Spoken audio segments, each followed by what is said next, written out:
तो नमस्ते भाई लोग। तो आप लोगों के बीच बहुत ही बेहतरीन लेवल का सॉन्ग का अपडेट लेकर आ चुके हैं। तो वीडियो में बने रहिए, इस सॉन्ग का पूरा अपडेट बताते हैं। और जो भी मेरे चैनल पर नए हैं प्लीज चैनल को सब्सक्राइब कर लीजिएगा, क्योंकि भोजपुरी का हर एक अपडेट सबसे पहले आप लोगों को पास पहुंचाने का कोशिश करते हैं। तो आप लोग जरूर सब्सक्राइब करिएगा और बेल आइकन भी दबा दीजिएगा। तो इस सॉन्ग का टाइटल रखा गया है गरजत रही ये माई, जो कि ये टाइटल से ही पता लग रहा है ये कुछ रंगदारी में ही होने वाला है। जैसे भक्ति ही है लेकिन ये कुछ अलग लेवल का है। तो आप लोग कल तैयार रहिए, ये सॉन्ग आ रहा है, एकदम गर्दा मचा दीजिए।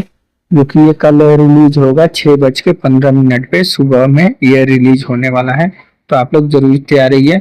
और इस सॉन्ग का हर रील आप लोगों को चाहिए तो मेरे इंस्टाग्राम आईडी पर राजू यादव 420 पे जाइए, इंस्टाग्राम पे सर्च मार लीजिए और उस पे आप लोगों को सारे रील मिल जाएगा इस सॉन्ग का। तो आप लोग जरूर जाइए और